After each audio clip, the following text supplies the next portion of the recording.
Alright, what's up guys? Captain Rick Stanczyk here. It's the end of January. Got my last weekly fishing report for January here for you. It's been a fairly warm week. We're having a really early spring. Temperatures got up close to 80 degrees the last couple days, but we have some more cold weather on the way first week of February, so it's all going to change. But the last couple days it's felt like May here. It's been slick calm. A bunch of tarpon showed up in the backcountry, and we had some pretty interesting fishing, so I'm going to go over what happened with the last few days for you here. On Sunday I had Jim and his wife Roz, who fished with me last year in the summer. They came back this time a little earlier in the season. We fished last week one day and had a pretty good day. On Sunday though, fishing was good again. We started out, we went out in the Gulf, took a little run out there a little further to check out some deeper spots. Didn't know what I'd found out there, but we brought some chum, we had caught some pilchards, we had some shrimp, some pinfish, so we were kind of ready. We put the chum bag out, we caught some nice Atlantic sharp-nosed sharks on light tackle, and some small king mackerel up to about 8 or 10 pounds, 4 or 5 of those. And then last bait out, we were about to leave, I said let's give it a little bit longer. Jim just hooked a monster kingfish, one of the biggest ones I've ever caught back there, and on light tackle too. Let me show you the rod here that he caught it on. It was a little tiny 15-pound spin outfit, you know, the thing that I use to catch little 5 to 10 pound snooks on. And a 10-pound snook, it's even kind of small for that. This baby was singing. Just listen to the drag as this fish pulls. Amazingly caught him. We had 100-pound test mono leader on there, no wire, and only 15-pound braid. He took us to the knot twice. We chased him down and caught the fish. Take a look at it here. Or it might be a shark. What? Oh, look at that king. Oh my God. Lord. Look at that kingfish. Good Lord. Woo. Where is your tournament? Woo. Look at that. Gracious. Woo. Yeah, so that was a pretty awesome catch. Definitely a once in a lifetime opportunity. He was stoked. Later in the day we got a nice 30-something pound cobia. Pretty light tackle again. We also caught maybe a dozen, 15 small snooks. Caught a triple tail too. So it was a lot of activity. Yeah, this is odd. Anybody's guess at this point. Ooh, nice cobia. There we go. Here it is. Big brown. Oh,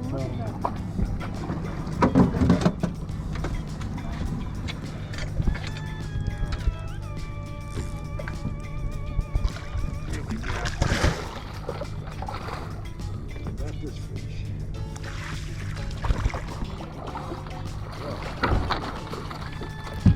Woo. All right.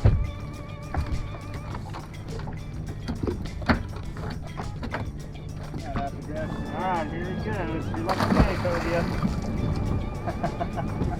Oh.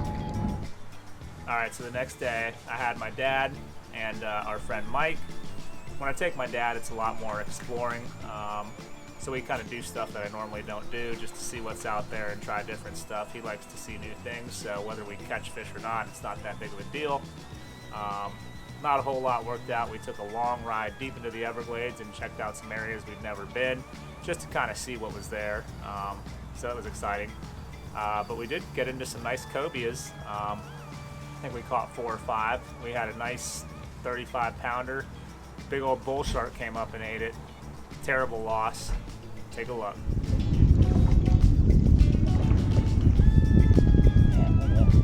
That one with him. Pick 2 of them. 2 of them with them. Mike, take the other rod. Take the other rod and throw some of that fish. Mike, Yeah, if you want Mike here, just set that here.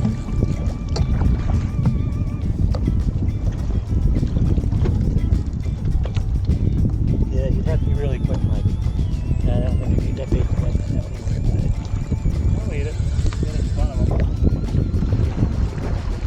big shark on him, big shark. That's the end of that.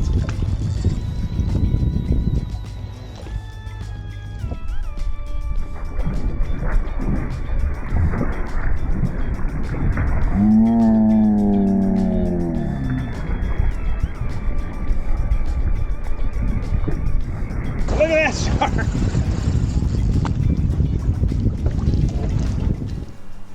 Yeah, it was frustrating. Those bull sharks have been bad back there, kind of everywhere. If you got a big fish, you always got to be aware of them. We also hooked a 100-pound tarpon, again on light tackle, just floating a shrimp out there. Mike had him on for about 20 minutes, but he made one big jump through the hook. No big deal though. It probably would have been another hour or so before we even had a shot at getting that fish close to the boat.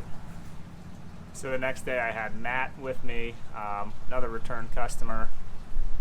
Slicked out again, very calm, so we tried to do the same thing as I did with Jim. We ran out into the Gulf, a little deeper even this time, and tried a few spots out there. Wasn't our day though. We kind of stumbled out there, first couple spots, nothing happening at all. So we had to backtrack a long way, got into a good bite of Spanish mackerel, and put probably 15 or 20 fish in the boat just to bend the rod, so that was good.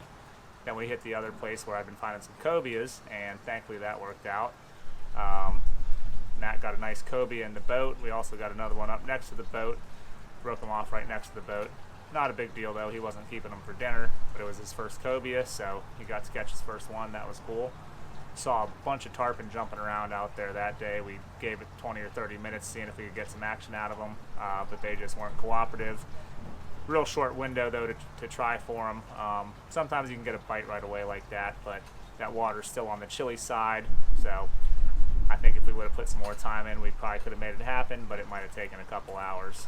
And so yesterday I had return customer Jim, his wife Gwen. Gwen didn't come with us this time, but Jim fished with me again last week and this week. And not the same Jim that I was talking about earlier. This is another Jim, but good return customer as well. We had a great day. We just kind of focused on trophy stuff. Jim been really wanting to catch a permit with me for a long time. Just haven't ever really had the opportunity with the conditions and stuff, but it was slip calm, so I told him, hey, it might happen. We started out messing with those tarpon that we saw the day before. Like I said, we put a couple hours in. Tide was about to change, and I was kind of scratching my head saying maybe this was a mistake, and then all of a sudden, boom.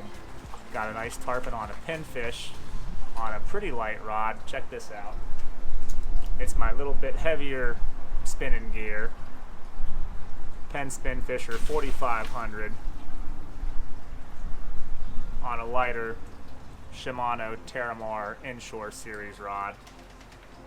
They're probably a little bigger than what we would use for smaller snook and redfish, but if you got a big cobia or a permit or a tarpon, you got enough backbone to pull on them a little bit.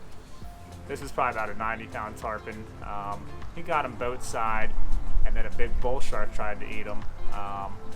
Tarpon got away. The bull shark just ended up cutting the line, which was good enough. We didn't want to have that tarpon get eaten. But take a look at this bull shark going after the tarpon. It was pretty exciting. Oh, row. He's still there. He's just going crazy. Row. He's still there.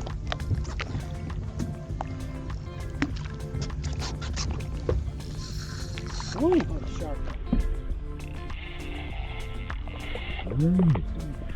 So tarpon's lucky day, he got away. We went looking for those permit after that, and we actually did find a big school of them offshore a little ways. All we had was shrimp though. We didn't have any crabs, and I was hoping we'd get them on shrimp with the cooler water temperatures, and we had some really good shots on the permit, but there was so many little blue runners in the pack of permit that they just didn't have a chance to get to the shrimp. We looked around more after that, and we found another school of them. This time the blue runners weren't as thick, but still the permit just didn't want anything to do with a shrimp. We had them go right under the bow of the boat. You know, you could see 40 fish in the school, nice size ones. Anyways, it didn't happen. Hopefully next year he'll get one. But we did catch another tarpon after that, this time on bigger tackle. This is my standard tarpon gear, and I'll show you what I like about this rod. It's got this real whippy tip, helps keep those tarpon on there when you're fishing with braided line. It just gives it a little bend and flex, but you still got a stiff backbone. I got some Penn Slammer 3s, 6500s. These babies you can pull on, you know, big 200-pound tarpon if you have to. Jim got this fish, about a 50-pounder to end the day. Great way to end it. So a couple nice tarpon for him, no permit, but hopefully next time.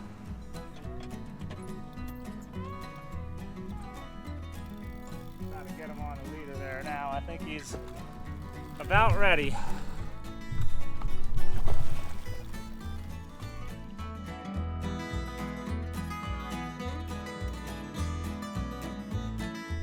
Alright, so that's it for this week. I'm not fishing much next week till the end of the week and weekend. Like I said, we got some cold weather coming in. It's supposed to drop back down into the high 50s, 60 degrees. Cold weather coming tonight, and then I think again on Monday, Tuesday, so it's going to be back to winter time. Tarpon are probably going to take off. We might be back to snook and red fishing in the creeks for a little bit, maybe mackerel in the Gulf, maybe some cobias, but it'll hold the tarpon off probably at least for another week or so, which is probably a good thing. You don't want those fish showing up too early. Sometimes that makes it tougher later in the season when you need them to be there, just because things get beat up so early, so quickly. But hopefully second week of February there, it'll get back to being warm and we'll get on the tarpon. Alright guys, thanks for watching. Make sure you hit that like button, smash that subscribe button too, and hey, the new Stan's gear, it's available. I'll put a link in the description below. Thanks for watching guys, we'll catch you next time.